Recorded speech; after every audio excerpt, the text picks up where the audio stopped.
Hey everyone, so in this video, I'm going to show you how to add a menu to your Shopify store. But before that, if you haven't signed up for Shopify yet, click the link in the description to access their $1 per month for 3 months promo. And if you haven't already, leave a like and subscribe to this channel for more helpful tutorial videos like this. So, without further ado, let's get started. So first, what is a menu? A menu is the navigation bar on your store that helps customers easily find pages like your products, collections, or contact page. So it usually appears at the top of your website or in the footer, like home, shop, contact, etc. So to create or edit a menu, go to the left-hand side and click Content.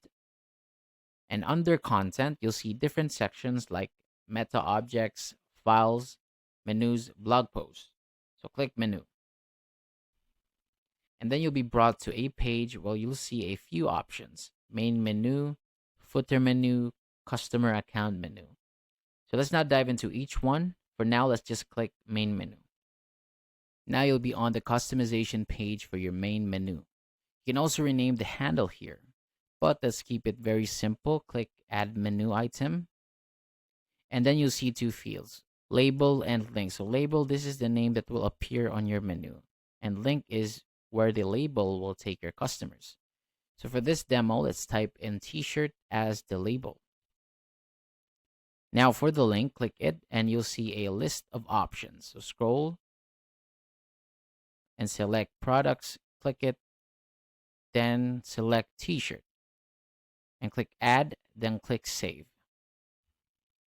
Now that the menu item is added, Shopify lets you drag and drop items to change their order. So let's drag the t-shirt item right under home so it looks more organized and easy to access. You can also indent it a bit to make it a sub-menu under home.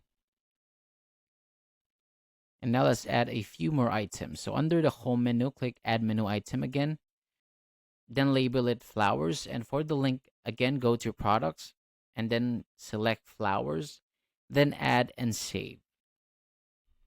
And now let's add a collection. So click add menu item again. Type premium collections for the label. Then for the link, go to collections. Select all collections and add that too. And once you're done, click save. Now let's take a look at the menu in action. So on the left-hand side, click online store. Then click view store. And there you go. You can now navigate through your products and collections right under the home menu. So everything is neatly organized and ready for your customers. And that's it. That's how you add a menu to your Shopify store. If you find this video helpful, don't forget to like, subscribe, and check out my other Shopify tutorials. Link is in the description below. Thank you so much for watching, and I'll see you on the next one.